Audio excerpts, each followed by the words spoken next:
day, I was just telling myself I wanted to do an ad for my business of all the products that I sell.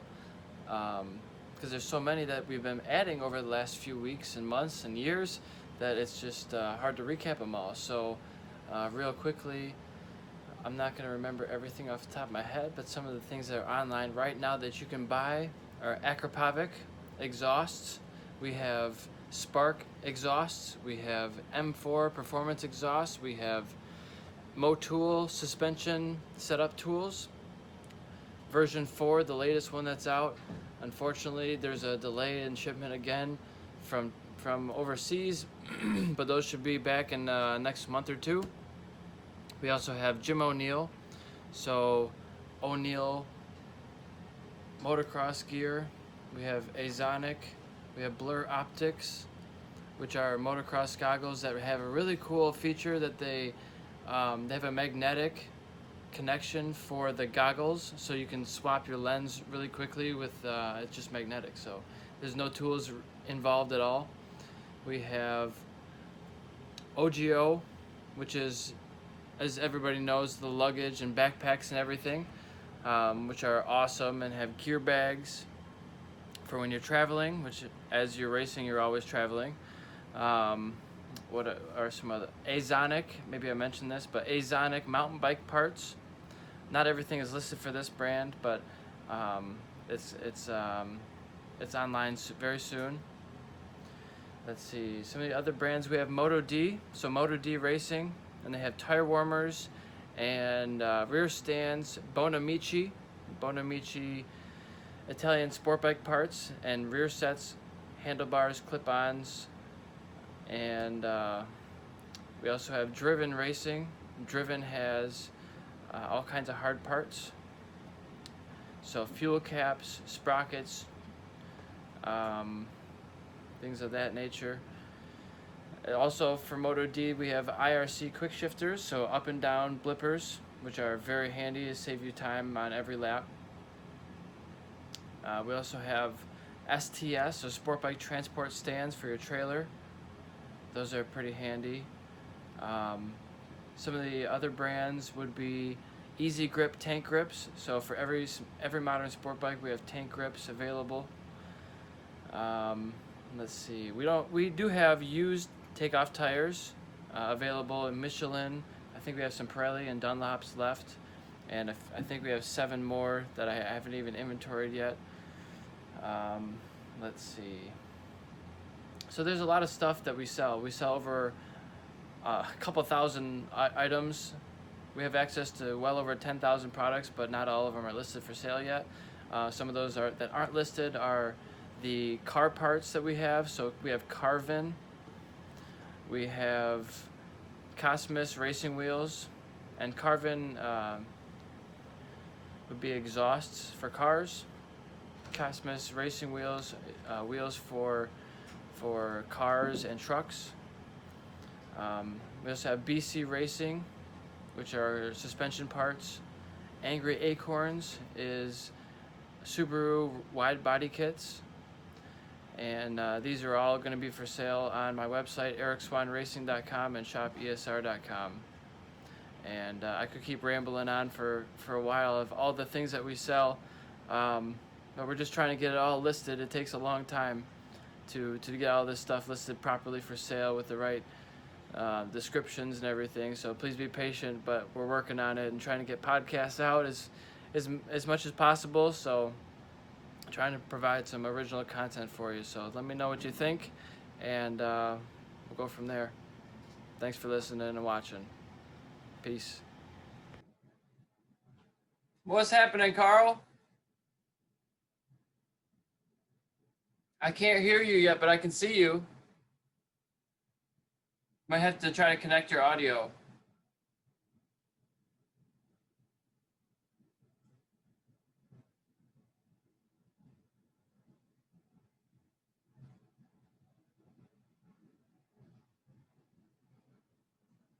Maybe try your volume buttons, or is there a connect audio?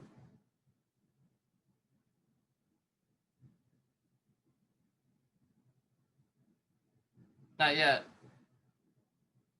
Um, See. Now, can you hear me? Yes, there you go. Sorry, I was just setting it up for my phone for the first time, so I had to go through and hit all the allow permission stuff. Sure, no problem. It's good to connect with you, Carl. How's it going? Good, man. Yeah, it's been a long time. Things are going well here. How about yourself? Excellent. Yeah, I think this is going to be episode number 29. So today I have Carl Soltisz. I think I said that right. Professional motorcycle racer in Moto America and doing CCS, some WERA, some endurance stuff maybe. Yeah. I'm actually kind of trying to nail down the plans right now for next season, but I just met with Stefan Dolipsky, Germany, and we kind of agreed to try and do a full Moto America season this year, in addition to some endurance racing and some CCS stuff. So pretty Awesome. excited about that. Yeah. And so you're just going to do all the rounds, going to be a full season entry and just pay the fee up front and you get a little bit help, right? Is that how it goes with the... Yeah, I haven't purchased my license yet. In the past, I've always done single event licenses, but since I'm doing the full season for the first time now, I'll be looking to do the full season entry, and we'll see what we can do there. I know they've got a few different options available based on like the number of passes you need and stuff like that. Seems like you also get a little bit preferential treatment with your pit setup, placing, and things like that. Yeah, absolutely. So we still got to work through all those details on exactly who we're going to be sharing the pit with and how big it's going to be. But yeah, now's the time where we're putting it all together. And luckily, I've got a nice little 2-week break from my day job for the holiday, and I've got some time to start planning and putting this all together. Nice, that's exciting. Are you going under the the TSC banner? We're still discussing that right now. We've been talking with Mark Stiles about it, and he's expressed interest in coming along and helping out. So we need to nail down the details there. But yeah, there's potentially that option. Otherwise, we'd be kind of doing it on our own. So still privateer at this point, not factory? Yeah, not factory yet. Hopefully one day we'll get there. But yeah, keep fighting the good fight as a privateer for now. But you've got a whole bunch of partners and companies that are helping you out now, right? Oh yeah, I've got a lot of good sponsors that have been helping me out over the years and keeping my race program alive and going strong. First and foremost, Dunlop, they've been a huge help for me over many years, and I love their tires, and we race them in Moto America, so it's perfect, and I can run them in the club stuff or the endurance races as well, and they're great. I can't say enough about them. And then yeah, Penske has also been helping me out recently, as the Penske shirt I wore today for it. But yeah, Penske suspension's been really great. Man, I have a lot of sponsors. SBS Brakes has been helping me out huge. I did just sign with Bison Track to get some new leathers this year, so I'll be getting a custom suit made up by them, which I'm pretty excited about. Yeah. Pop Shadow decals, HT Moto, they do my seat covers and a bunch of like traction padding mats that I use for a lot of different things actually. They've been a big help. Vortex Racing, CD, Spy Optics has been with me for a long time. Man, I'm trying to think. I know I'm forgetting some. There's so many, right? A lot of them are, product. Yeah, sponsors. Some of them are cash, I'm sure, but there's usually a mix in there. Yeah, that's right. A lot of times it's kind of a mutually beneficial agreement with the sponsors where, I can help promote their products, and it doesn't cost them a whole lot to support me with their products because it's stuff I use anyway.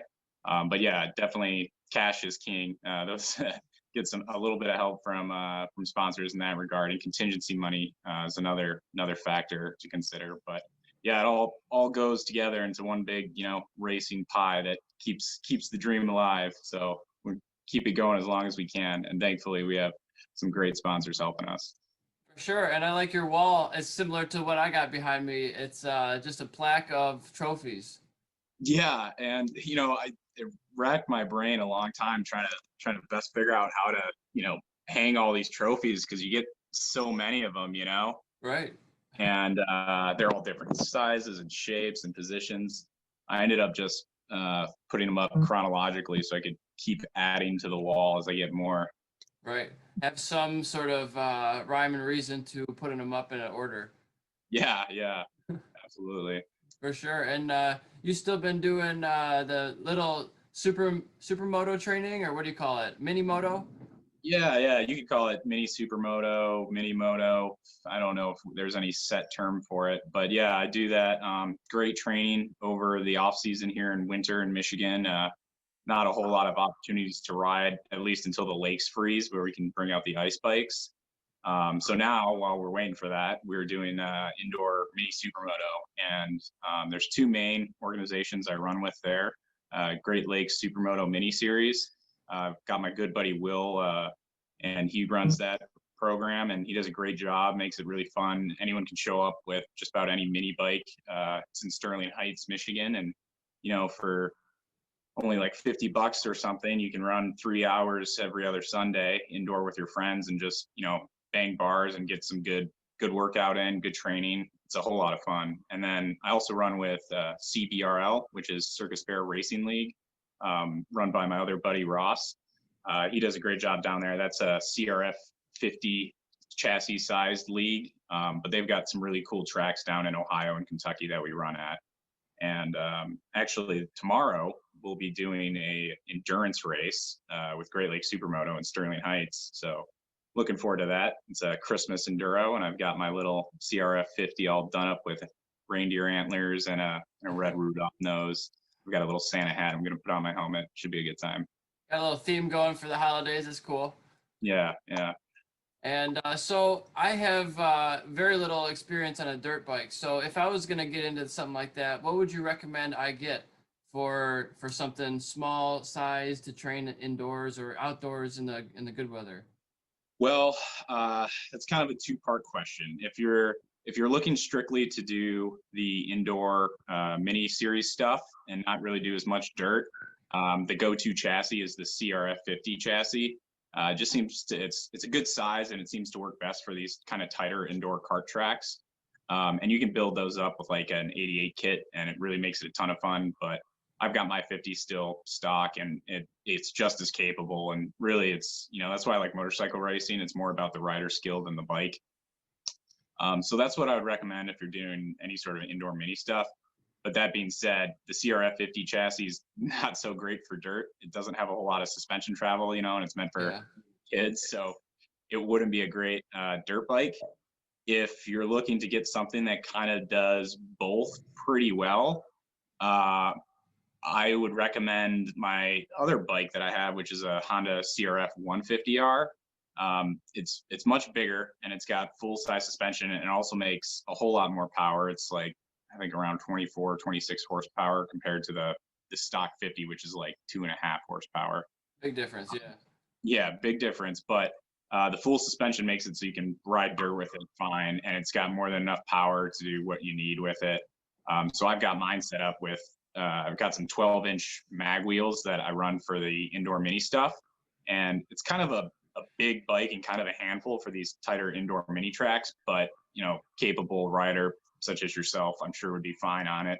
And then when you go to dirt, it's much more capable than like a 50 chassis or something like that. And I've got dirt wheels for it and a set of ice wheels, so I can just swap wheels and do whatever I want to ride. So the indoor is that particular time. DOT slick tire. Yeah, it's a slick tire, and Dunlop makes some good TT 93s for the 12-inch rim that you can slap on there. A lot of guys will also run, it's pronounced Midas tires, but it looks like Midas, like the Midas Touch. And then there's also PMT, but personal preference, I like the Dunlop TT 93s, and the Midas are pretty good too. Like if you're running a 50 size chassis, you got to have the 10-inch wheels, and there's not too many options in that size, but it seems like the Midas so far has been the best for traction. Yeah, I've seen some of those videos you guys have been posting of crashes or spills or spin arounds. Looks like a lot of fun with very low risk and pretty low money. I mean, it seems relatively cheap compared to every other motorsport I've seen. Absolutely. Like compared to, road racing, it's maybe like 2% of the cost. Right. But yeah, it's super low cost. You can pick up a bike for about $1,000 and have it set up to run indoor. And you And don't then, need a generator. I'm assuming you're not running tire warmers. nope, they don't want a whole lot of cords running through the pit and stuff. So no tire warmers, and it helps keep costs down and make it more enjoyable for newer people joining in. So do you But yeah, need a stand? Do you need a rear stand at least? not even. A lot of people just have the kickstand, and that's all they use. I personally take the kickstand off because race Right. bike. You get impaled. Well, I've never seen anyone get impaled. I don't think that would I really think happen. that's the reason they have you take it off. Because that's what I was told. I think you might get impaled by it. I could see it, but I guess on these little 50s, they've got a big, like, thick kickstand base to be. I mean, you could do it, I suppose, but yeah, there's no real rule. It's just pretty much make sure you have a catch can, so you're not leaking fluids on the track, and you really don't have too many issues. And yeah, it's like a polished concrete surface, so when you crash, you just slide, and it's not like you're getting tore up or anything. And I mean, you're not going very fast, so the risk of injury is pretty low. Like, you can crash 20 times and be totally fine. And you're wearing leathers, or I saw you posted something about. Do you prefer leathers or like a mesh kit, a moto kit?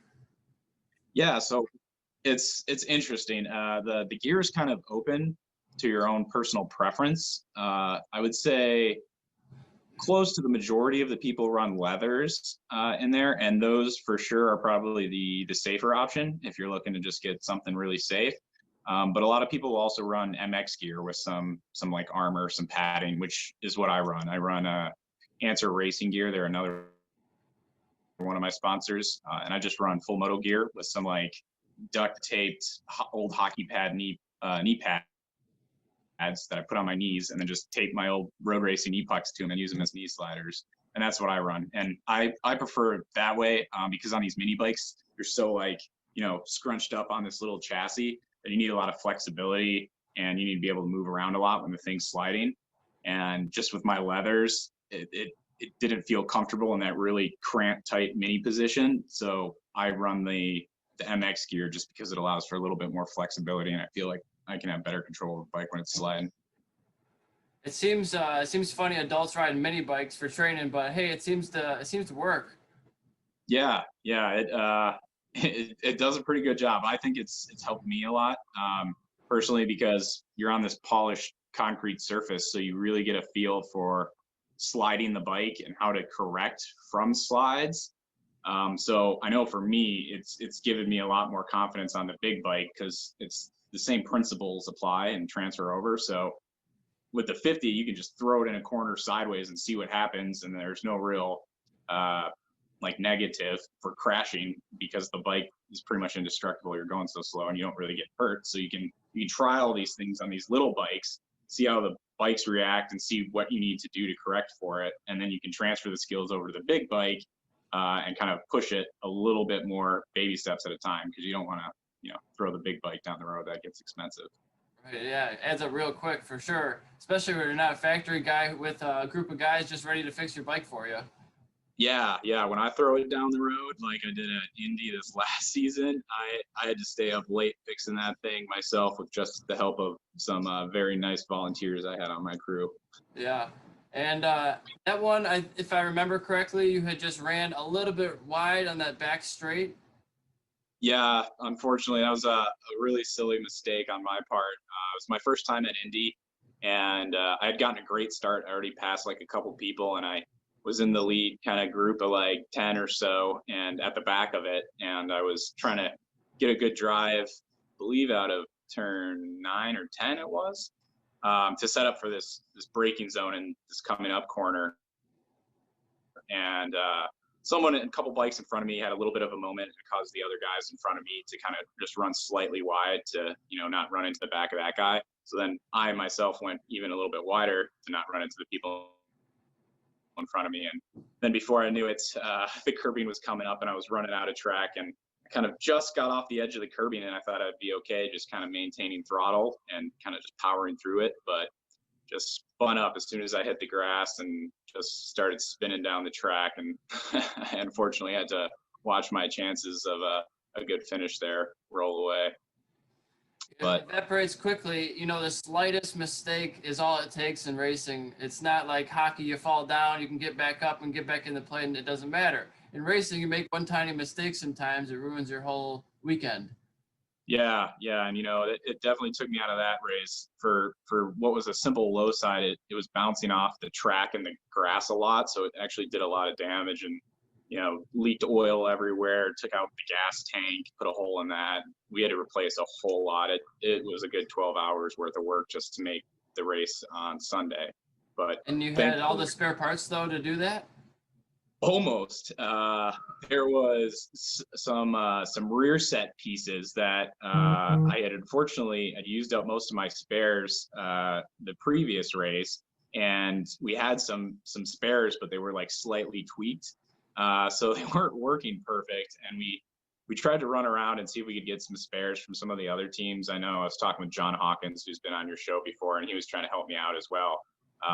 But we were the only people running Vortex rear sets in Super Sport. So we ended up having to brush up on our machining skills and kind of take the slightly bent pieces we had and machine them a little bit so we could make them work enough for that race. And we were able to get the rear set back together. And luckily, yeah, I had all the other parts though, which was quite a lot, burned up quite a lot of my spares there. But luckily it was second to last race of the season for me. So I have plenty of time to replenish the spares right now over winter. And do you have like a checklist of spares? Like, do you try to keep a full set of like a spare bike in your van now, or do you just have willy-nilly? Oh, I have a couple extra clip-ons. I need more rear sets, or like how do you go about deciding what you keep for spares? Yeah, that's a good question, Eric. So no, I do not have another backup bike. We are allowed to have a separate chassis, but we can't have like a full backup bike in Moto America Super Sport. So, and not to mention, I was traveling the track in my moto van. It's kind of all-wheel drive adventure van, but it's pretty small compared to most of these pro teams that are showing up with a big semi or trailer and have all the room to store the stuff. So I was limited with my transport room to essentially a normal size van, which I've gotten extremely well at packing over the past 10 years of racing out of a moto van. It's definitely in there like Tetris, but can't fit two bikes, unfortunately. I've got my main R6 and then my Zuma as well that I bring as a pit vehicle. But so as far as my spares go, I bring everything kind of in storage totes separate. And I bring lots of spares of all the common stuff like clip-ons, levers, rear set pieces. I'll usually bring pretty much a spare of everything, all spare body work, full set, spare gas tank, spare radiator, spare fairing stay, spare exhaust, spare subframe, lots of regulator rectifiers. Those tend to overheat and melt on the R6. That's a common one. And I bring tons of spare gearing, sprockets, chains, pretty much every spare part except for maybe like a frame or a swing arm. I'll bring, but yeah, I've got wheels, forks. Usually won't bring a shock. I've never broke one of those. Knock on wood. Hopefully I don't do that. But yeah, pretty much just spares of everything in storage bins because it's whatever you don't bring that you end up needing. Right, and you need, for me, I always had at least 2 or 3 helmets because if you knock your helmet on the ground and it's toast, you need another one or you can't ride. Yeah, exactly. So I would always have 2 helmets that I bring ready to go just in case. And I've definitely done that before, smacked my head, and then you got to have the backup because you don't want to be running out there with the cracked helmet. So actually a helmet, I was previously running Nex helmets, but I'm working on finalizing some new sponsorship for a new helmet sponsor this year because Nex ended their sponsorship program. So right now I'm trying to line up a sponsor for next year. I got the new suit and I got a boot sponsor, I got gloves. So last thing gear wise I need to lock down is a helmet sponsor. That's awesome. It's good to hear, there's so many people in the industry helping out. Yeah, absolutely. And, I definitely couldn't be racing and doing what I'm doing without the support of my sponsors. Like that, it's so huge and so crucial to me, especially Dunlop. Like, I can't say enough about what Dunlop has done for road racing here in the United States. They're an American company that are supporting motorcycle road racing and doing everything they can to grow it. This year they partnered with N2 to sponsor an endurance race series, and they're putting up $100,000 of their own money contingency to help entice racers to come do it. And in the past, they did the Dunlop Invite race down in Hallett, which I participated in, which they just put on their own. Dunlop did as an opportunity for the best racers around the country to come out and show what they have. And they had a bunch of videographer people there filming, and at the end of the weekend they had tons of great footage of the riders competing and did like little bios on each of the riders. It's really cool. And they're the main kind of sponsor of Moto America, and they're the spec tire of Moto America. So it's great that I've got companies like Dunlop doing everything in their power, both to support their sponsored riders like myself, but support road racing here in America in general. Yeah, that's awesome. Do you think there should be a spec tire, or do you think it should be open? Well, that's a very good question. I think if you opened it up, you would get a lot more involvement from some of the other tire manufacturers in the series, like Pirelli and Michelin, and that might drive some more competition and might get some more money funneled into racing, and maybe sponsoring riders for it. So that could be a potential positive, and it'd be interesting to see how the different tires stack up against each other. That being said, the spec tire is actually really nice because it does level the playing field. It makes it so no one's got a distinct advantage from one tire to the other. We're all on the same stuff, which I'm all for, because that usually makes racing closer, and that's one less excuse to have for why you're slower than someone else. Oh yeah. Plus, when you have a spec tire, it I think helps keep costs down a little bit for the riders as well, just because they can sell them a little bit cheaper and everyone's on the same stuff. So I don't know. It'd be interesting. I never raced when it was an open tire format and you could run different compounds. So I'm not really sure what would be like. Well, I mean, you did with all the amateur stuff is open compound. You can use whatever brand you want, as long as it's, if it's a superbike class, you can use slicks. If it's a stock class, you use DOTs. That being the only difference. I mean, that's all I raced was the amateur experts and novice stuff, and it was always open, use whatever. And I never raced on a slick. I always raced stock DOTs because I raced all the classes, and I didn't want to have to change my tires for each class. Yeah, and that's how I was too. But actually, recently, I know CCS changed the DOT rule, so now you can run slicks in the super sport classes. So Okay.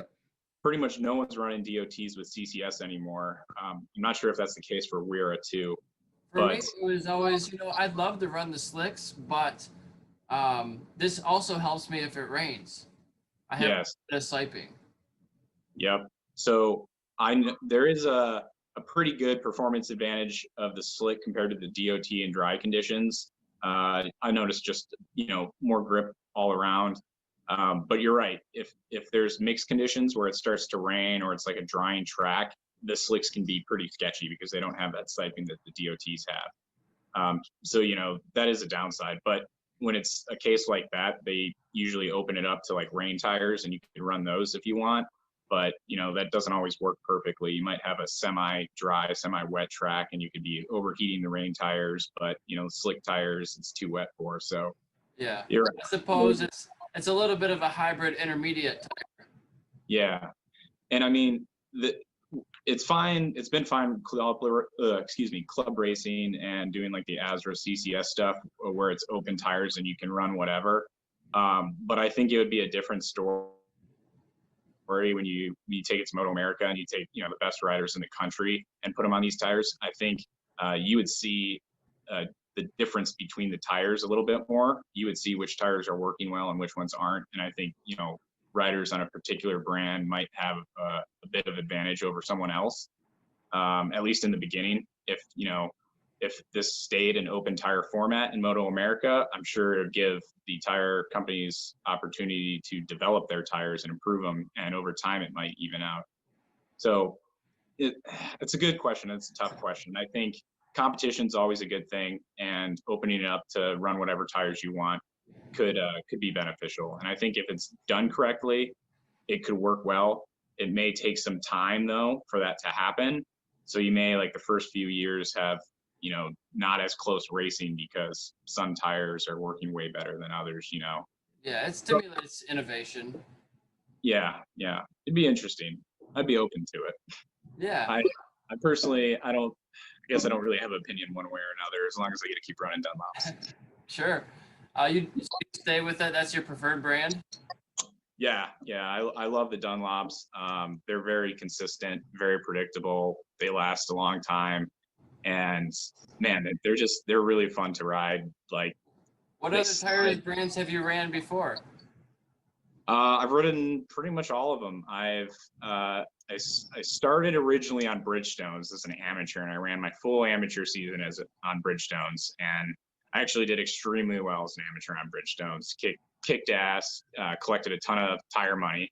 But then when I went up to expert, I ended up switching to try and get some better contingency, and I ended up running Michelin's, and I ran those for a number of years.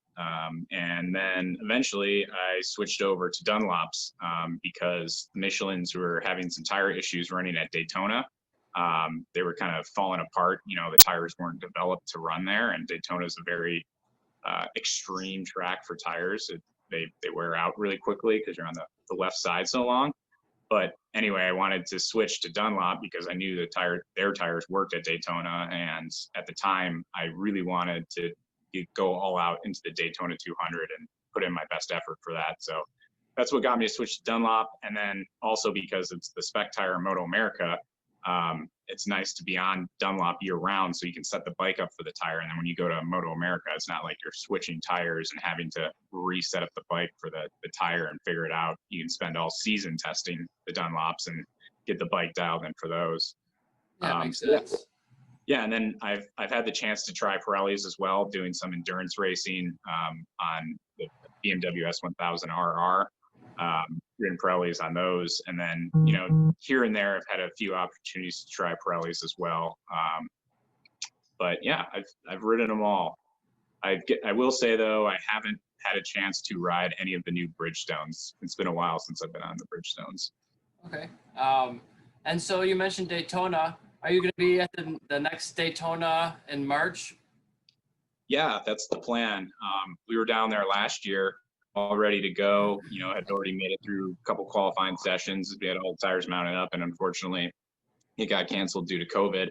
So that was a bit of a letdown. And I went back in October, hoping to do the Daytona 200. They had rescheduled it for then, but that was canceled as well. So that was very unfortunate because the Daytona 200 is a fun, unique race that's very popular. A lot of people know about it, and it pays very well, contingency speaking, which is huge for privateers like myself that rely on some of these winnings to keep the season going.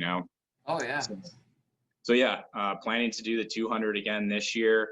I turned a new best lap time at Daytona, so I'm constantly improving there, and I'm really close to these top guys, and the endurance race makes it so that if you're in their draft, you can stick with them, and then you just got to be there at the end, stay upright. And yeah, we'll be there. We're putting the plan together. Hopefully it's still on. It'll be in March, and that'll be the first race of 2021 for me, and hopefully it goes on and we stay on two wheels and finish the race strong. So is it, I don't remember, 200 laps or 200 miles? It's 200 miles. It's usually around 57 laps, I believe. Okay, yeah. I was going to say, that'd be a lot of laps. Yeah, it's definitely a lot of laps. Like, we usually do 3 pit stops. And, you're going like 30, 35 minutes on a tank before you have to come in for fuel and tires. And Yeah, after that first full go, that's like that's over like a full normal Moto America race. And usually every time I come in, like my legs are vibrating just from the bike vibrations for that long. Uh, and you come in, you slam some water really quick, and then you're right back out there. And usually the hardest stint is like right at the end of the first one, starting the second one. But then usually, at least for me, I settle kind of into a nice little comfortable rhythm. And then the rest of the race just seems to go by pretty smoothly. The laps just click off and just get comfortable and try and have some fun with it and stay focused. Staying focused is probably the hardest thing. So you like that? You like that long time on the bike endurance, just getting that seat time in race conditions. You love that a lot of laps like that. Yeah, I do. I've done a lot of endurance racing on the BMW S1000, and I've done some team challenge. That's with Germany, and then I've done some team challenge on the 600 as well with Dan Ortega. And I like it because it's the reason I did it so much and got into it was because as a privateer, that's a whole lot of track time for not that much cash. So endurance racing was a great way to train and get that experience, that riding experience that you need to be fast.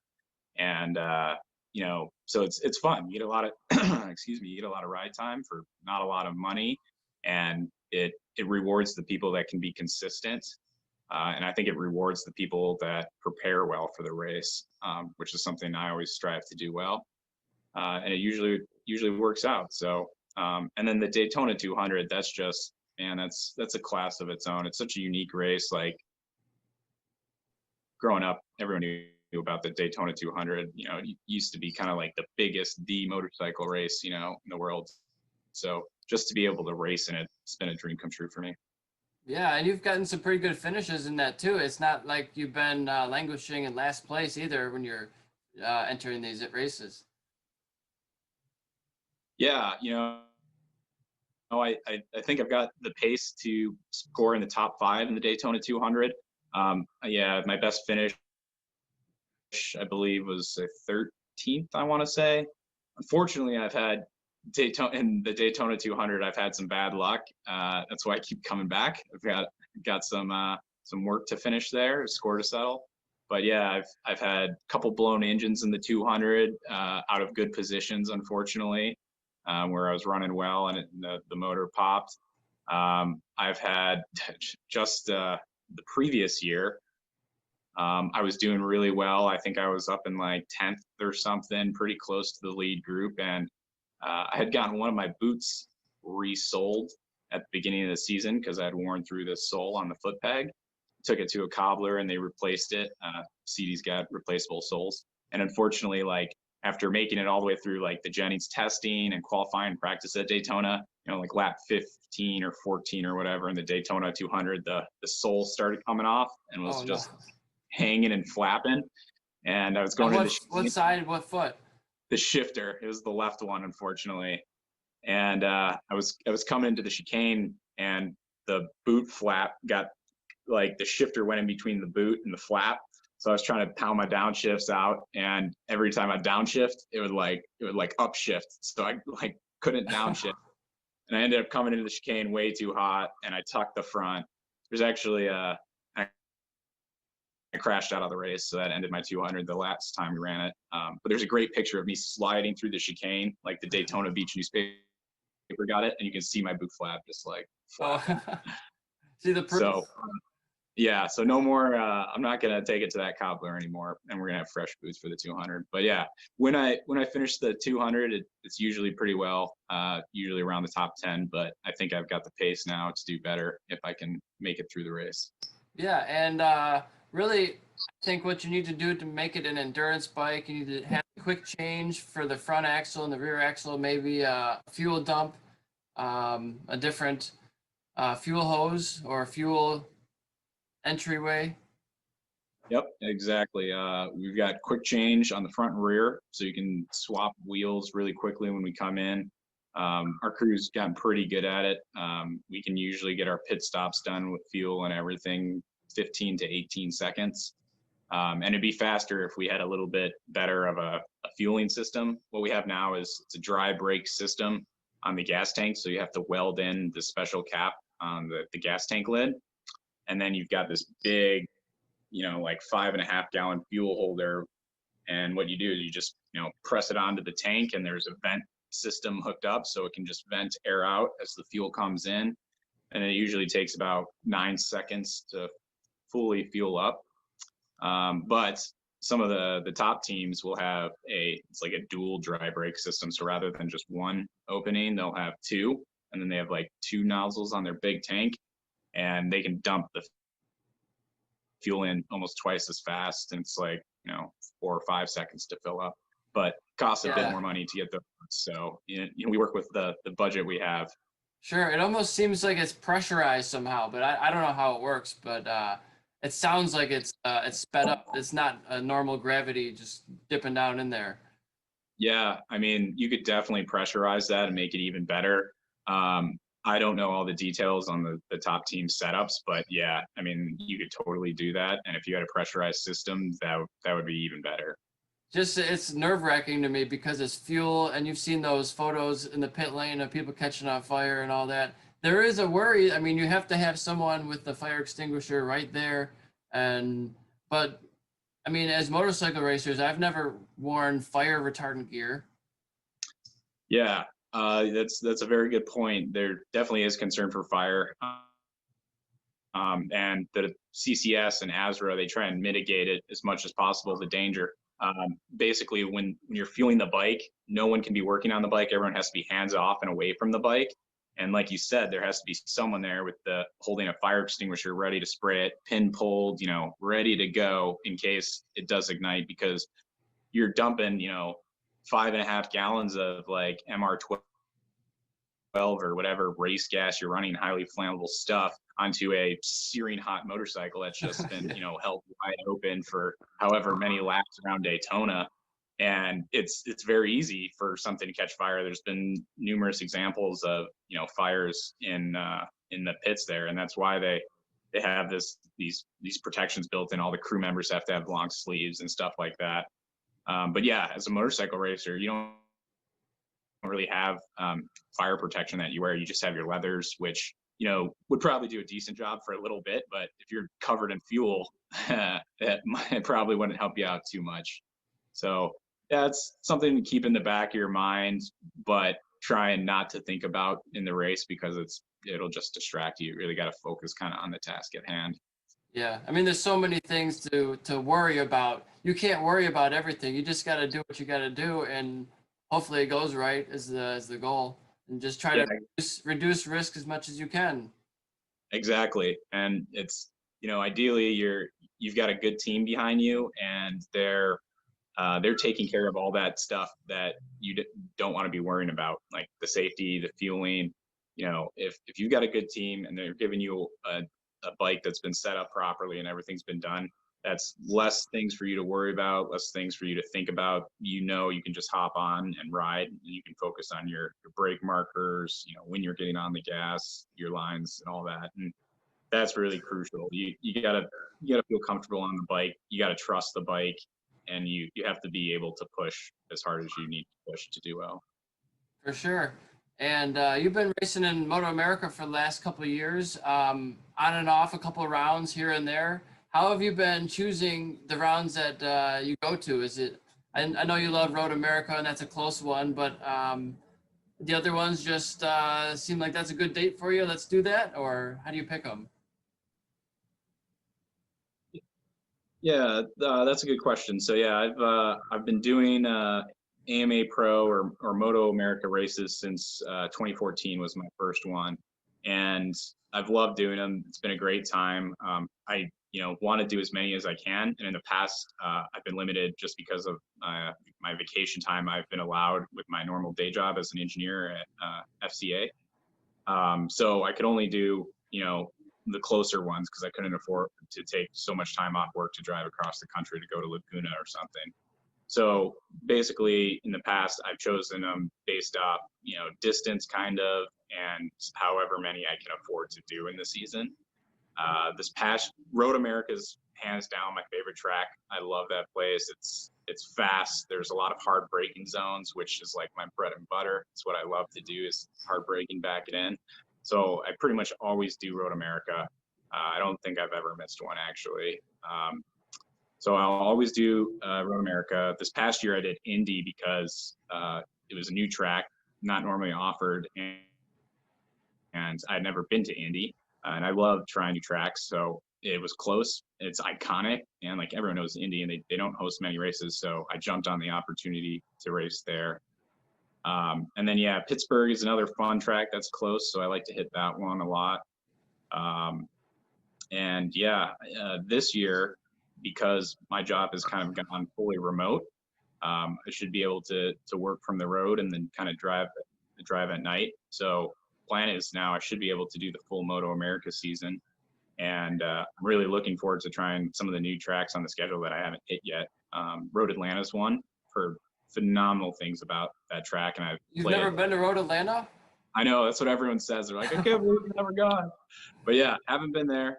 Played it. I don't even know how many laps on, Oh, you'll love it, man. It's awesome. It's got a really hard braking zone downhill after the long straightaway. That's it's ridiculous. Yep. I would always make up so much time there. You can go so much deeper into that corner than you think, and if you screw it up, you still got the next corner to make it right.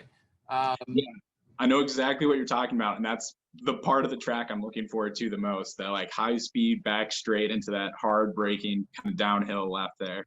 And then you got another one even steeper. You look at it and like, this is ridiculous. It's like I don't know, the Barber going up the hill where you see the tower. It's like that, but going downhill steepness wise.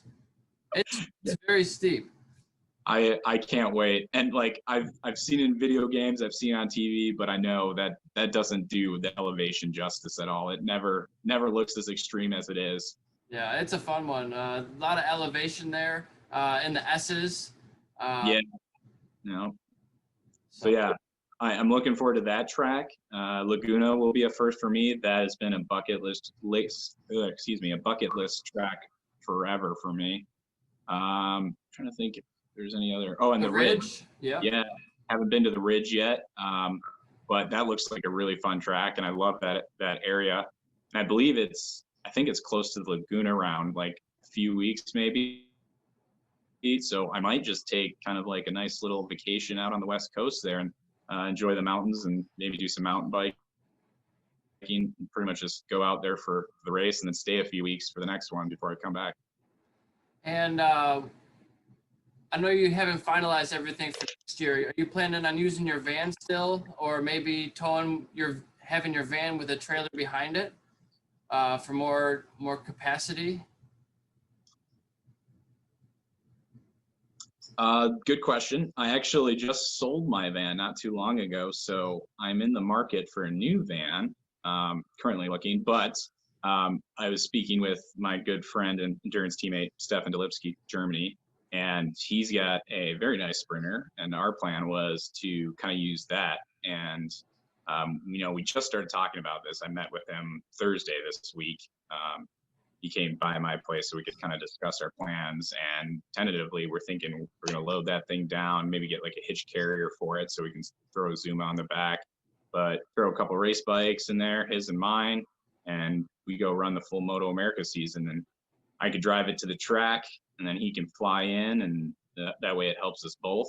And then that's where we were talking potentially about bringing Mark Stiles from TSE along to some of the races, but we need to finalize that and finalize our crew help. I know one of my key crew members, Jim Voppel, who's been around for years and has helped me out this last season and many years previously.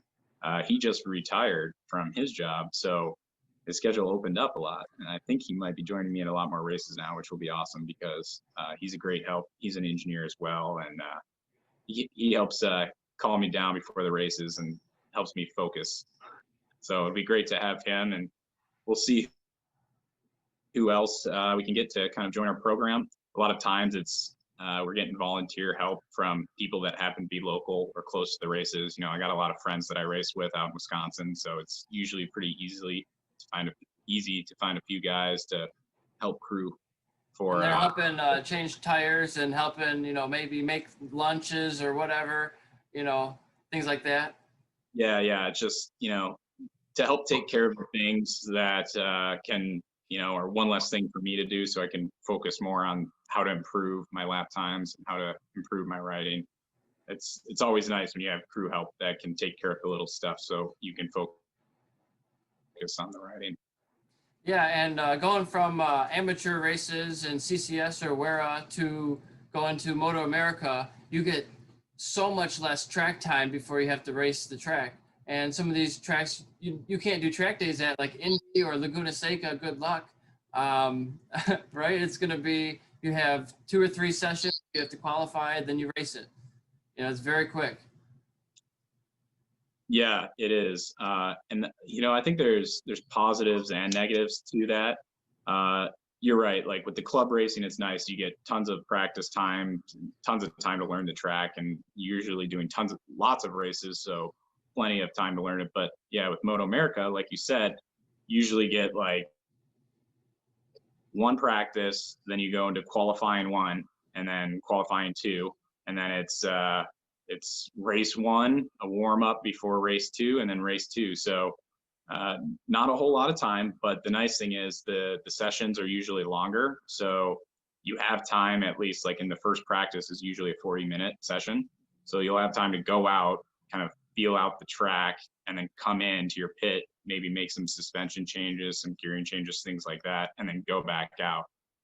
So you can get some back-to-back immediate feedback, where with the amateur stuff, the sessions are a little shorter and you usually don't have time to make changes mid-session. And it's also nice with Moto America's schedule that, you don't have as many sessions, but that is actually kind of nicer because it gives you more time to prepare for each session during the day. Like you'll have a big break between sessions, so if you crash, you have more time to fix stuff. If you want to make big changes like swapping out forks or shock, you have more time to do that. And then the other thing, you mentioned as well, with Moto America races, you can't get track days beforehand at a lot of the tracks. And additionally, there's a rule that says you're not allowed to practice at any of the tracks within a certain time frame before the race. I want to say it's like 2 or 3 months. Usually that rule only applies to people doing a full series though. So like in the past, because I've only done like usually 2 or 3 rounds each year, they allow people who are only doing, I think, up to 3 rounds a year to go practice at these tracks beforehand. So like last year, I was able to go ride at Road America with CCS. I think I was able to ride at Road America one time before the Moto America race. But doing a full season this year, I won't be able to because they have that. It's a little advantage. They try to help you out because you're not a full-time guy yet. Exactly. Help out the privateers and, the local racers. And I wanted to ask, in practice and qualifying, do you see that there's a lot of people like trying to follow certain people? Do you see like a whole lot of strategy going on with that, with trying to draft or trying to follow certain people's lines? Absolutely. Definitely for qualifying. Maybe not so much in practice. Practice, you kind of just go out, and if you happen to latch on to someone that's your pace, that's cool, and you can roll with them. But usually in qualifying, I will see it. You'll see guys that they kind of know roughly what pace the people around them are doing, and they'll try and latch up with somebody that's doing a similar pace and ideally follow them. So they've got, maybe a lap or 2 to figure out what they're doing, and then they let a little gap build, and then they can do a hot lap where they're closing in on the person in front of them and getting a little bit more speed and a little less time. Because when you got that person in front of you, that carrot to chase, it makes it a whole lot easier because you see when they break, and perhaps you can push just a little bit later than when they did, or you can get on the gas just a little bit earlier. So it's just like an additional reference point for you that helps you get a little bit more time. Yeah, it's always helpful. When I was starting from going from track days and a novice track day rider all the way up, I always wanted to progress as fast as possible so I could just follow the people. And if I could see them in front of me, I could replicate that. And it's totally the same thing. I mean, you can't just go from 0 to like following the pro guy. that's not going to work very well for you. But if you do it progressively, it's I have shown you that it's possible to do it, and you have too, because I don't come from a racing family. I don't know about you, but you just follow these guys and see what they're doing, learn from them, and try to do it yourself. Yeah, I mean, you're absolutely right, Eric. Yeah, you got to get behind guys that are faster than you. You got to see what they're doing and see how you can improve, and it helps so much. And yeah, you can't just jump right up to the fastest guy. You gotta work your way up there. You gotta find people that are close to your pace, learn from them, and then find someone a little faster and learn from them. And that's part of the reason why I want to do Moto America this year and do a full season, is because if you stick in club racing, it's like, sure, I could go out and do very well and win a lot of trophies, but it's hard to find that push to go faster. So when you do Moto America, like I'm hoping to do this season, full season, you're riding with a lot faster guys, a lot better guys, and it pushes me to be a better rider and improve. And yeah, like you said, I didn't come from a racing background at all. My parents wouldn't even let me get a street bike or anything. So I didn't buy one until I turned 18 and moved out. I mean, this is something I always wanted to do, so that's what I went after. And I've been doing it all on my own. Like I had to learn all of this as I went, and I've been racing out of a van for 10 years. So yeah, I guess my story is a great example of, anyone can go and do this. You just got to have the will and I guess the right strategy and the way to go about it. But you can learn, you can make it work. I mean, I didn't have any street experience when I started. So you just went straight to the track? You didn't ride on the street? Yeah, it's a crazy story. Like everyone always looks at me funny when I tell them how I started, but yeah, I just never ridden a street bike, and I had just gotten a job with Yamaha snowmobiles right out of high school. I was going to Kettering University, which is a co-op school in Michigan, and 3 months out of the year, or every 3 months, you'll go school, and then you'll go 3 months of work, and then you go 3 months of school, 3 months of work, and you repeat that for 5 years. But my co-op job was with Yamaha in Wisconsin, and some of the guys there did track days and did some club level racing, and I had always wanted to do road racing stuff. So they helped me buy a bike. I bought like someone's old 03 R6 backup race bike, and never even rode the thing, just went right to a race school. I didn't know what track days were. I was like, I just want to race. So did my race school, and then I did my first ever, and that was April of, 2009, I think. And then I did my first race with Weir at Gretton, and I got lapped twice. My first sprint race. It's like Ricky Bobby. I was like, oh, are those the other bikes? Just flying by me, It happens to everybody. Yeah, I loved it. Yeah. So I was hooked though after that, and did as much riding and racing as I could afford, and then eventually discovered track days, which I think helped me find people more my pace when I was starting, so I could learn a bit. And then then eventually it started clicking, and I started having a little bit more money spent on racing. I did full amateur season, did really well, and the rest is history. But yeah, so you found your racing your out thing. of a van, got a lot. Yeah, definitely. It's the most fun I've had so far, racing motorcycles. So were there other sports that you did when you were younger, or was it always about racing for you? No, I did other sports. I've always been a very competitive guy.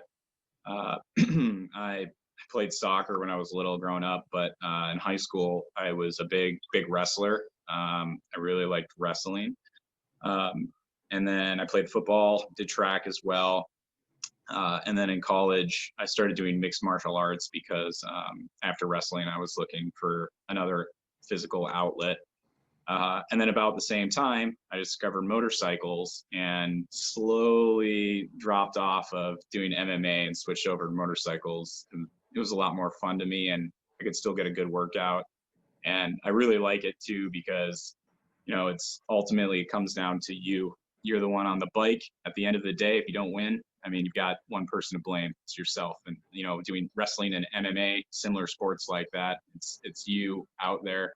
If something doesn't work, it's on you. And I've always liked that because it pushes me to be better, and it's fun.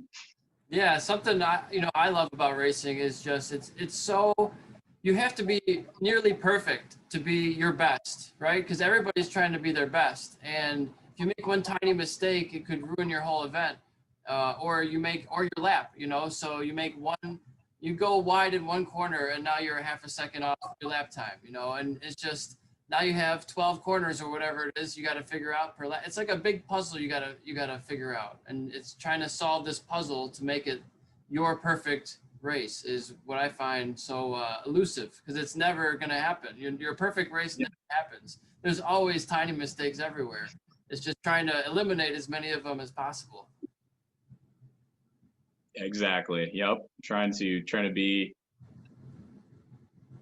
as predictable, as smooth and consistent as you can, and as fast as you can. It's a balance for sure. I've been doing this video game Gran Turismo Sport, and I've beaten every single race on there. I'm just on the last time trials. I bought this Lewis Hamilton time trial bonus package, and trying to get 10 courses that he did his fastest times on, trying to get gold or beat his times. It's ridiculous. Spent like an hour or two just trying to get one gold lap time. It's very, very difficult, and I love it. Nice. Do you play that on PlayStation? Yeah, PS4. Cool. Yeah, I've got Xbox, so I do a lot of the Forza stuff. But I love the racing games. It's a great way to learn the new tracks. Like, I'm sure I'll be practicing Road Atlanta and Laguna on the video games this year to prepare for those races. And this past year, I don't even know how many laps trying to learn Indy before I got to Indy. Because there were usually I'll watch like YouTube videos and stuff to try and see how the track looks. But Indy, they didn't have, any of those because there's so few races that happen there. Yeah, I mean, you could go for one of the MotoGP games that still had it on there. Maybe you'd have to use it the other direction, I think. Because they used it, I think, the other direction one of the years. But yeah. And I've got MotoGP games, but I didn't have the correct year for the one that had Indy, unfortunately, because I wanted to play it on MotoGP, but I didn't have the right one, so I had to play it on Forza instead. Or even I've heard that iRacing, it's a PC game, but iRacing should have almost all the tracks. Yeah, I've heard that too, and I've been actually looking into trying to get do a PC like driving simulator setup. I've played a few of my buddies that have some setups like that, and it's awesome, and it'd be really cool to have. So I don't know, maybe one day I can get that setup going, and then it'll be an even better training tool. Yeah, I actually have one. I have a Fanatic driving wheel upstairs. I decided I wasn't going to go back to the racetrack for another couple of years until I get my money right, until the business is selling a lot. So this is my, in the meantime, racetrack hobby. So it's right on. It's awesome, man. It's got the force feedback, so you really feel it's pushing. You go over crests, and it changes the feel of the wheel. Really? It's got the full inverted pedals, so it has you can change the braking pressure. There's a damper on the brake. You can change the spring rate for the gas pedal. It's very setting. There's so many settings on it you can change to make it exactly how you want it to feel. Is it a paddle shifting? It's a carbon fiber paddle shifting Formula One style wheel. Nice. Whatever wheel you want, they have like 50 different wheels you could choose from. And I got one of the better bases, so it provides a lot of the force feedback. So when you're going through a corner, the first time I did it, I was on it for a half hour or so, and I was sore afterwards in my shoulders, in my pecs area, because you have to fight the wheel. You can't just be lollygagging and just turn the wheel with one hand. I couldn't do it the first couple times because you have to actually use a lot of force. That's awesome. What's your display setup like? I only have one screen. I would love to have the two on the side and the one on the front, but I'm not trying to spend crazy amounts of money. I already spent more than I was looking to spend. because to be honest, I first bought a Logitech, and I didn't. It was like a couple $100. I was like, this is a decent one. I don't want to spend a ton. And then it stopped working after 2 weeks. Maybe the one I had was defective. I'm not trying to dog them, but I sent it back, and I got an upgraded one. I got the Fanatic, which was much more than the original Logitech. And but actually, to be honest, the Fanatic one isn't working now either, and I sent that one back. So, but that one they're trying to fix it right now in California. So it'll be a few days before I get it back. It's funny. I was looking at the Logitech controller myself, and briefly at the Fnatic as well. And I was thinking of going with the Logitech for my setup because, like you, I kind of was like, oh, maybe I'll go a little cheap at first and see, you know, how I like it. But I'm sure, like everything I do, like with racing, it's like, oh, I'll just dip my toes in, and then next thing you know, I'm going full out with race bikes. Simulation setup. Maybe I'll have to just come over and play with yours when you get yours working again. Yeah, man. I should have it back in a couple weeks, I'm sure. And it's awesome. It's so realistic, lifelike. If you can do it in this simulator, you can do it in real life. That's awesome. Is there a good track selection? You have like pretty much all the tracks, or? So Gran Turismo Sport doesn't have everything. But I did just buy the Formula One 2020 game, so they have a lot of all those tracks. And those are the only two I've really been playing lately. I do have the MotoGP 2020 game now, so all those tracks. So it's got quite a few of them. I've been just trying to stick to the Gran Turismo one so I can complete it and finish it. I'm just so close to completing everything on there, and I'll beat the game. So that's kind of my go-to for the last little while here. Yeah, it is nice when you can get that full 100% completion on a game. I'm always trying to do the same thing. It's satisfying, right? You spend so much time on it. I think on one of the cars, the Lexus GT3 RCF, it's I must have like 2,000 miles of drive time on that one car. That's awesome. It's a lot of seat time for sure. So, is there anything on your mind you want to talk about today? Well, speaking of cars, I did just I got a car to serve as an interim replacement while I'm looking for my next van. I got a little all-wheel drive 5-speed manual Saab, basically the Subaru, if you've ever heard of it. Yeah. Essentially, WRX, and that's been my little fun toy for the last week or so, especially with the snow we've had, drifting that thing around. It's been a blast. Yeah. I would love to race cars as well, cars and karts. I think that's definitely in the works down the road. Are you a car fanatic as well? Yeah, absolutely. I pretty much love anything with an engine that goes fast or a motor. You're even talking electric. But yeah, cars are great. I would love to get into them as well. But for me, cars take up a lot of garage space, and they're a lot more expensive than motorcycles for the performance aspect. Like, you know, I can, for a lot less money, get on a sport bike and go way fast compared to, you know, what I would get for the same amount of money in the car world for a racetrack setup. So yeah, I like it. And probably, you know, in my future, you know, when I start getting older, maybe I'll switch over to some car racing too. But, you know, motorcycles for me, I've always been more challenging. And I like the challenge and like the competition. I see it as like, you want to go skiing or snowboarding. I want to do snowboarding because it's harder. You want to Exactly. do motorcycle. Exactly. I want to do motorcycle racing because it's harder and well, it's cheaper too. Yep, I have the exact same logic. That's why I switched to snowboarding too. Yeah. Yeah, so I always look for the difficult thing. It seems like if it's easy, it's no fun. Yeah, if it's easy, everyone does it. You know. You get bored too quickly. Yep. So we just hit our 1 hour mark. We can wrap it up here. Is there any other sponsor shout outs or crew shout outs you want to give to people? Man, let me think who I didn't. I got to give a shout out to Matt Drucker, MD Racing. He built me one hell of an engine this past year, super fast. He does great work. If you're looking to get any of your engines built, please look up Matt. I can assure you, you will be very satisfied, especially if you have an R6. He knows what he's doing when it comes to setting up those. But he'll set up any other bike. He does full service. Great opportunity there. Man, let me think, who else am I missing out on? Shout out to Dan Ortega for helping me out this year. Jonathan Schwags, he helped me out as well. He's been a great help. I think who else?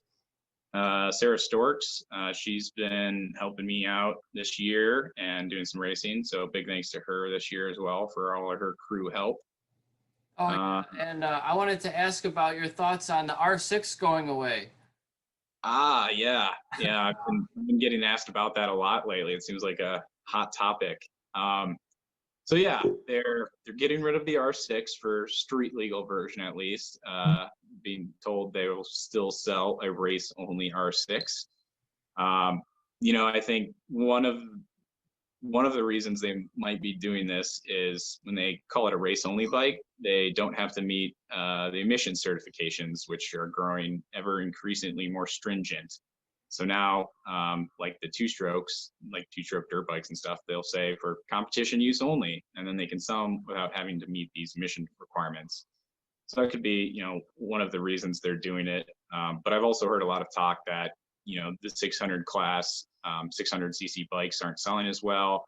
And, there's kind of a diminishing market for middleweight. So the reason they're stopping it is because they're thinking it might go to more of an inline triple class, which, is interesting. I'd be curious to see what kind of bikes come out in the future with that type of engine setup and how racing would be with them. Like the Triumphs and the MVs, is it? Or the MVs are triple? Or are those still four? I can't remember about the MV. I know the Triumph is, and I know Yamaha's got some triple setups as well. But yeah, it'll be interesting. I mean, I've been on the 600s for a long time. I love the bike, but I also I've raced the thousands, and I love racing them too. So honestly, I'll race whatever. The R6 is nice though because there's so many parts out there for it and so much setup knowledge, so it's relatively cost effective to run. Now that there'll be less of them, that may change. Parts might start going up in price. So, we'll have to see what happens. I would love for them to just keep selling it as a race only bike though. That would be awesome. Yeah. But I don't know how long they're planning on doing that. They might just be selling off what they have left and then moving to a new setup. I'm not really sure, but we'll have to see what the racing organizations do for classes in the future. But in the meantime, I've got my 600. I've got it all set up. I've got all the parts. I'm going to keep running it because it's a cost-effective option for me. And yeah, we'll see what happens in the future. Maybe they'll change the rules and I'll be getting a new bike. We'll see. And you've never been interested in the 750 class? Well, I've run the 750 class on my 600 a lot. I just kind of bump it up, which for me is I'm pretty competitive like that. So it was no big deal. But yeah, if we're talking pro level and they're going to start doing a 750 class, that'd be interesting because I've heard all about it back in the day when they used to do it, but never ran it myself. But yeah, I mean, I like more power. Give me more power. I'd be cool with that. Yeah, instead of adding a 750 class to the race schedule, I'd like to see them add like a senior class or always have the mini cup class as like a serious event at the races. I think that would be really cool to add like an older or a younger class. I fully agree. I think the mini event was awesome and they should do more series or more rounds. And I saw they added one more round this year, but I mean, really, if we want to grow road racing here in the United States, we need to grow the mini classes and get these kids started younger, because that's the best guys are starting when they're way little, and this mini cup series would be perfect for that. So I agree. We need to expand that. We need more involvement. And then senior classes, that's an interesting idea. I think they could have an entire series dedicated to minis. They could have like the O Valleys, they could have a 50cc, they could have I don't know if the O Valleys are 110 or 190s, maybe a 250 and a 400 could be all the classes for minis. Yeah, that'd be cool. Yeah, I know the Valley classes, it's a 110, a 160, and a 190, but yeah, why not make a 50 class too and start out with some really little kids and then some bigger classes as well. I'd be all for that. So for the senior races? Were you thinking like Formula 40 basically, where like if you're over 40 you run it, or? Well, they cap I think the superbike class at 55. So I'm like, okay, I'm not really able to race in my prime right now because of money. I'm trying to build this business and all that stuff. So I'm going to be the guy who's racing when he say 32 to 66. You know, that's going to be my prime of my money, hopefully. So what am I going to do after 55? You know, I'm going to have to do some other series. So why not have some sort of, I don't know whether it's 40 or there's a senior class for Wera. I'm not sure what the age is, maybe 50. So say 50 and senior class, maybe have an open class, like a ride 1,000 or whatever you want. I don't know why you ride anything less than 1,000 if it's open, right? But Yeah, that's actually a cool idea. I'd be for that. That'd be a great outlet for some of these older racers to continue going. And you know, a lot of fans love some of these big name older racers, and this would be a way for them to stay in the sport and keep going. You know, it might even be cool to make it maybe like a senior vintage class, but like a more modern vintage class. But then you can see these guys running like the old super bikes they used to run back in the day, yeah, maybe, you know, like early 2000s, late 90s. That'd be cool. I think there's so much value in all that stuff that there could be entertainment value in that's just not captured yet. Yeah, and I mean, just look at the bagger race that they did this year. That got so much hype and so much interest, and it had, you know, a lot of these older racers coming out to do it, and you know, why not kind of, I know they're expanding the bagger class, but why not, you know, build off of that and go after something like the senior class, like you're saying? I think that would be a great idea. It just, you know, added entertainment value. I think it'd be pretty cool to see those guys out there. And then I had another topic come to mind. What are your thoughts on the Andrea Iannone doping ban? Is that legitimate? Should he get 4 years for possibly tainted meat that nobody can find? Does that really help you on a motorcycle? Uh, no, I don't think. Okay, I don't know any of the details on like what he took, or like if he actually, you know, took it illegitimately or if it's just tainted meat or whatever. But I think the 4 year ban is way too extreme for that. I mean, any performance advantage you're going to get from something like that isn't going to be very much at all, in my opinion. But I guess, you know, I also don't have a ton of knowledge on doping and how that might improve your riding. But I know, like, realistically, it's more about the rider talent. Like, and you know, he's a top level guy. I don't think it's going to help him out that much. And when you ban him for 4 years, you're ending his career essentially. Like, I think it's very extreme because in other instances you have, you know, examples of riders grabbing other riders' brake levers and then they're Yeah. back racing earlier than Iannone. To me, that doesn't make any sense. If you're going to let someone like that back in, why are you banning Iannone for 4 years? I think it's a little extreme. You know, maybe give him some sort of other disadvantage, like take away an engine from his allotment or make him start at the back, or I don't know, something. But I think ending the guy's career is a little extreme. Yeah, it seems like the punishment didn't really fit the crime. Yeah, yeah. But and MotoGP though, that's been very exciting this past season. Probably the most exciting season I've ever watched. I can't wait to see what happens next year. Yeah, it wasn't the Mark Marquez show this year. Yeah, no, what we had like what 10 or 11 different winners, I think a new record. Yeah, so many different podium finishers.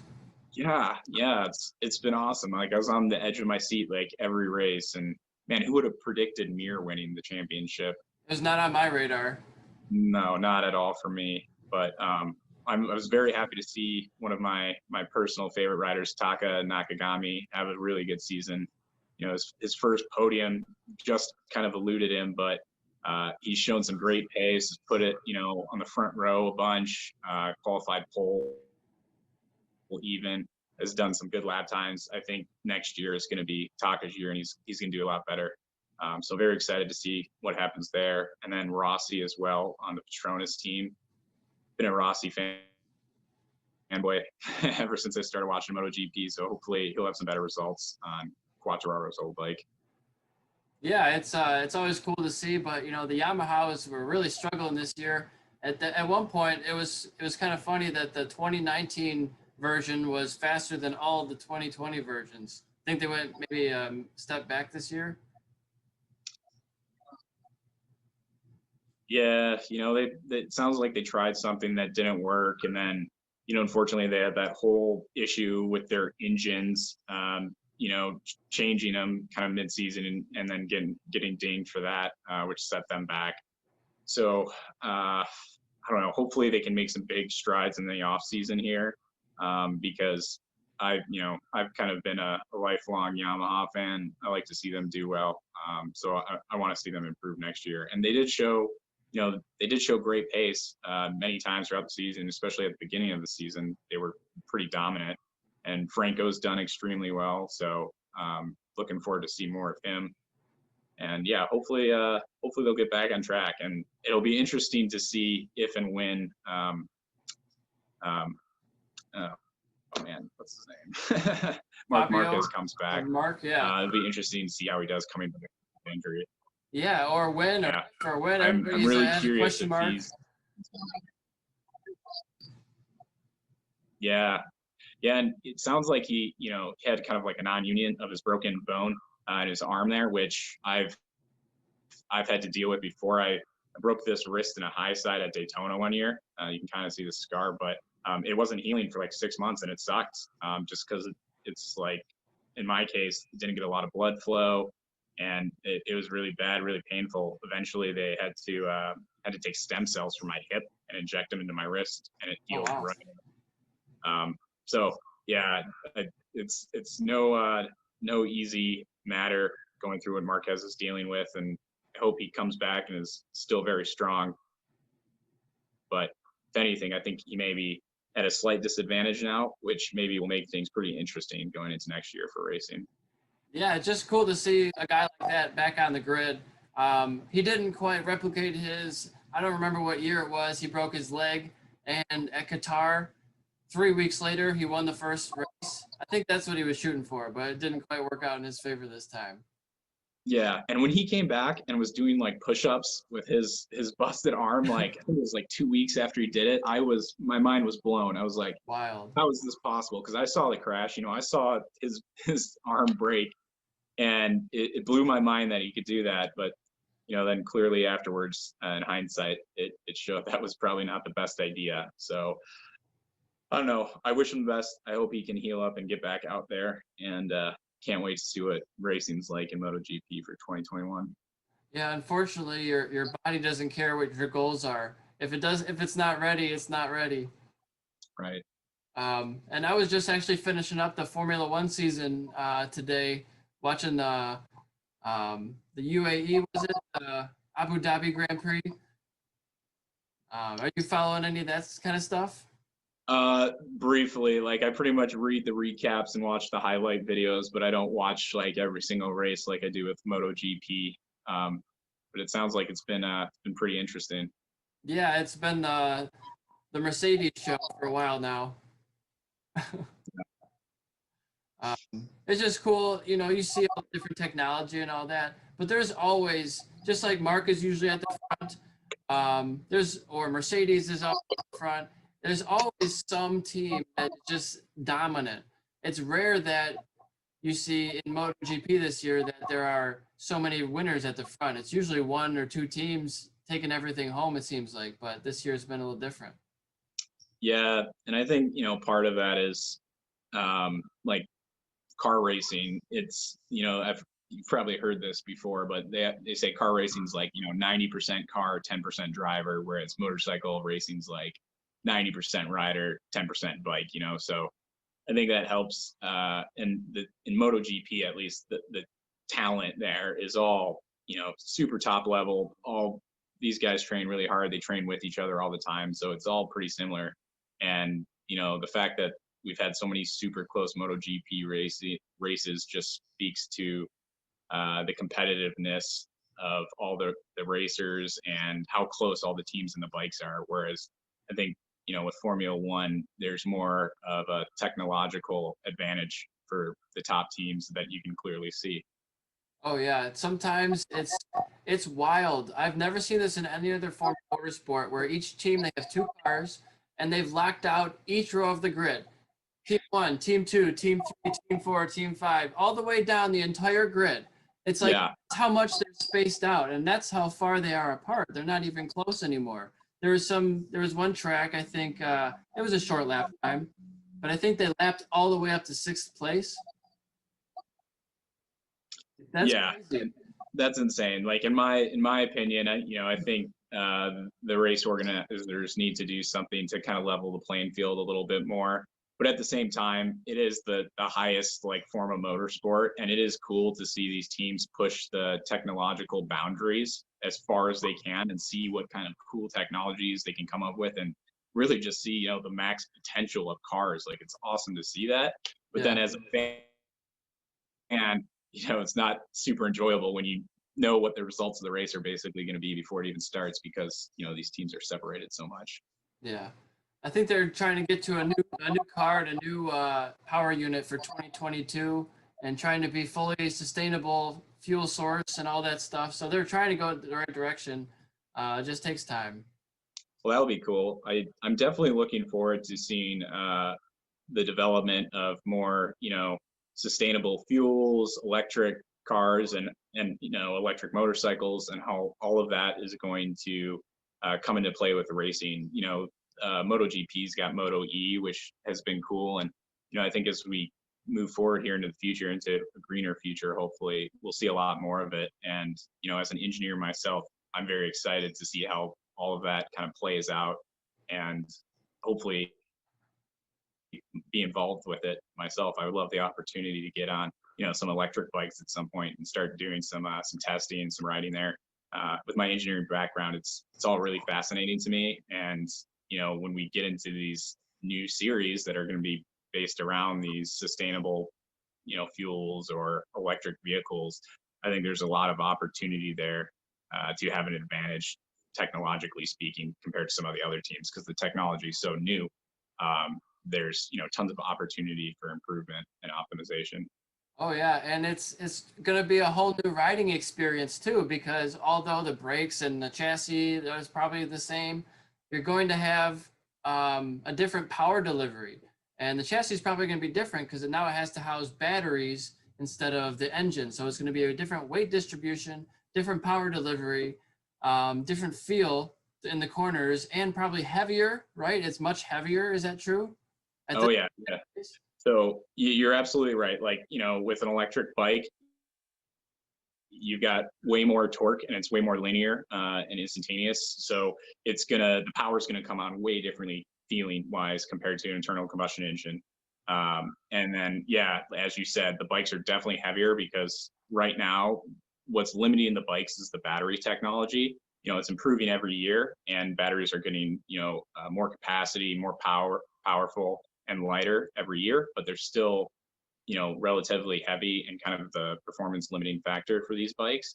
So yeah, to get enough battery capacity where you can make it like a full race at full power, nonetheless, it starts getting really heavy because batteries just are inherently pretty heavy. So now what the teams are doing is they pretty much limit the power based on the available capacity of the batteries. So they won't give you they can't give you full power all the time because you'll deplete the batteries like before the race is over. So unless you have a really heavy bike so you can go full power the whole time, you have to have a cal essentially that dials back the power so you can make the batteries last the whole race. So yeah, right now it's working with the battery technology that's available out there and trying to compromise to get a good solution. But as we go into the future, batteries are only going to get lighter. Yeah, They're only going to get more powerful and more capacity, and then we'll start seeing some really good performance out of these bikes, I think. yeah, and even like what's used in Formula One is the kinetic energy recovery systems, where they're recovering the braking force and the energy that's produced from that, and to put it back into the battery system for more power. So Yep. it's pretty Yeah, cool that we can recover all that stuff and all that energy generated and is not going to waste. yeah, that regenerative braking is awesome. You know, we see that in hybrids on the road today, and yeah, absolutely. You can generate a lot of power from the brakes, and to feed it back in the battery like that, that's going to be essential moving forward. You know, also be cool too, because I know, you know, with like Formula One, it's a lot of aerodynamics that come into play. So it'd be really cool if they could start doing some regenerative aero braking too. We'll see. We'll see what comes, but yeah, it's great technology, and it's very interesting seeing the technology develop. Yeah, and I was just thinking, you know, the Formula One cars, they suck to the ground with the help of the under trays and all that. Is there anything that's similar to that that could be implemented on a bike? I mean, it's kind of hard when both wheels are in the way of the floor. Yeah, absolutely. And there's actually, in my opinion, tons of opportunity for aerodynamic improvements on motorcycles. In just the past few years, we've really started seeing it at the high level in MotoGP with the addition of the winglets, and those, you know, are essentially just wings to give the bike extra downforce to combat the wheelie. You know, it's holding the front end down so you can apply more power without the thing coming up into a wheelie. But yeah, absolutely. Like when you start talking about like the diffusers, the underbody of the cars that will like suction it to the track, I think yeah, there's definitely opportunity to improve the downforce of these motorcycles even more. But it's motorcycles are unique in the fact, you know, that you're leaning them, whereas the car is pretty much staying a flat, like level body. So it's much easier to design the aerodynamics around that. Whereas the bike, you know, you can have your winglets coming out like this on the bike, but then when you start to lean, you know, it changes how it's applying that aerodynamic force because you're coming at an angle.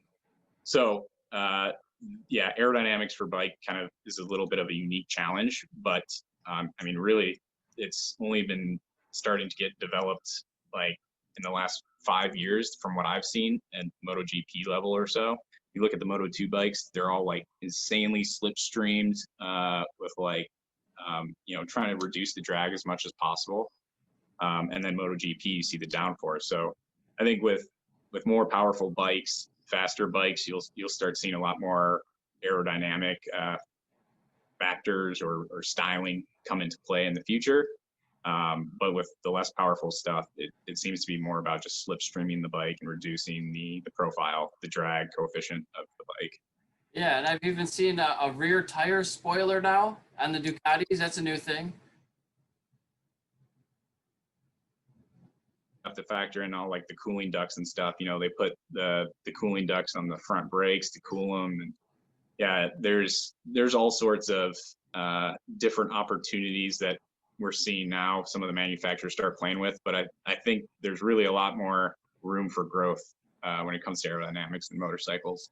I Yeah. actually I've got my specialty in aerospace engineering, Okay. so it's one thing that's fascinated me kind of as we move forward in technology with motorcycles.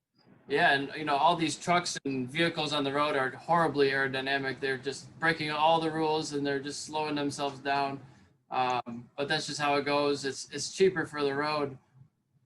Well, and it's a balance too. Like you could make a very low profile, very aerodynamic car or truck that gets great fuel economy because of it. However, you still got to sell the thing, and customers really do care about the appearance of their vehicles and how they look. So, what customers tend to like is maybe not always the most aerodynamically friendly solution. So, it's a balance of, you know, appearance and function, and it's really we're just trying to sell, you know, the most vehicles possible when it comes to developing cars. So it's giving the customer what they want, and uh, aerodynamics isn't at the forefront of most customers' minds. It's more about the looks and other performance stats.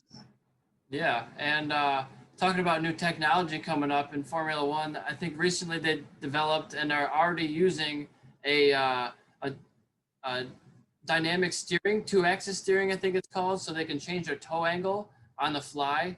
Uh, Oh, so they that's if they push in their wheel, I think it's if you push it in or pull it out, it changes from one side to the other, um, and that can help so much in the corners or if you're on the straightaways for tire wear or if there's a safety car. you can heat up your tires by doing that from having more wear, having a different toe angle.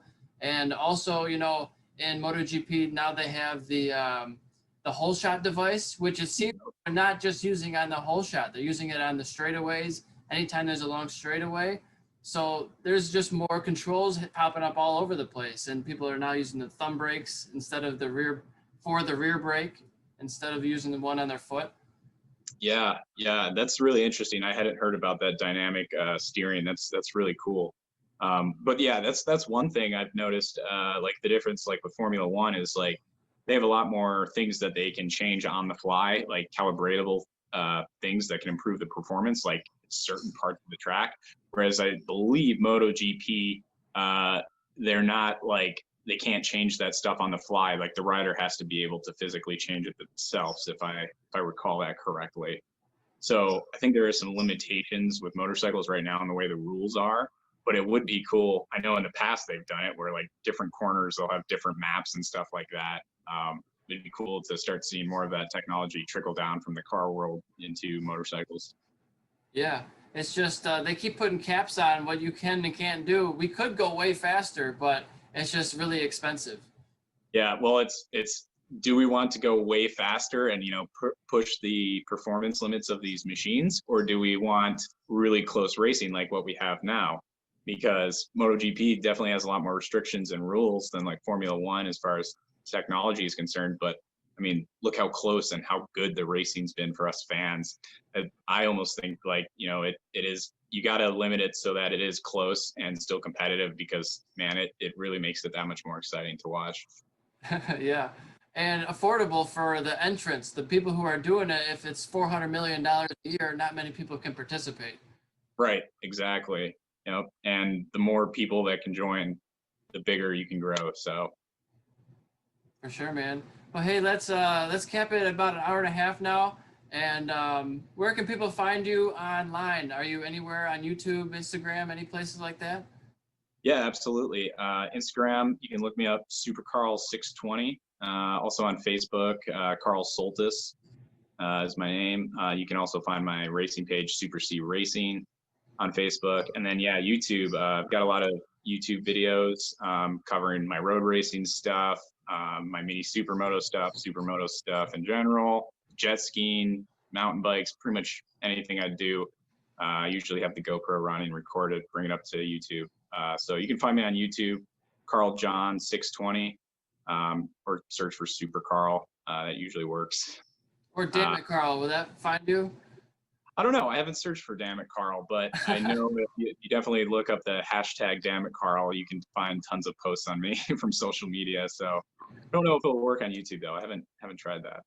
Yeah, for sure. And I'll have to have you over soon when I get that simulator back. We can do some racing in the living room. And I'm going to get this posted in the next week or two. I have, I think, 3 or 4 to still edit and post in between that. But make sure you tag everybody we talked about and share it when it's posted. And I'll talk to you real soon, man. Absolutely. Will do. Thanks, Eric. Looking forward to it. All right. Thanks for being on here. Have a good one. You too. Talk to you later. Bye-bye. Bye. Hey, just a quick message. Please head over to my YouTube channel and follow on YouTube under ericswanracing.com podcast. And it's also under youtube.com/emusic2010. It was an old username I haven't been able to change on there yet. So you can always search for Eric Swahn Racing on YouTube and go ahead and subscribe and follow and click that bell icon so you're notified when we post new videos. Thank you. Today's featured products are Bonamici Italian Sport Bike Parts. ESR has been an authorized dealer of Bonamici for the last few years. We have foot peg assemblies, rear sets, chain adjusters, engine case covers, dash protectors, triple clamps, brake and clutch levers, lever guards, and clip-ons, handlebars. For just about every modern sport bike, including Aprilia, BMW, Ducati, Honda, Kawasaki, MV, KTM, Suzuki, Triumph, and Yamaha. These parts are all high-quality performance parts ready for racing or street riding. Head over to ericswanracing.com where you can order these parts on our eBay store right now, and most are also available on our website shopesr.com.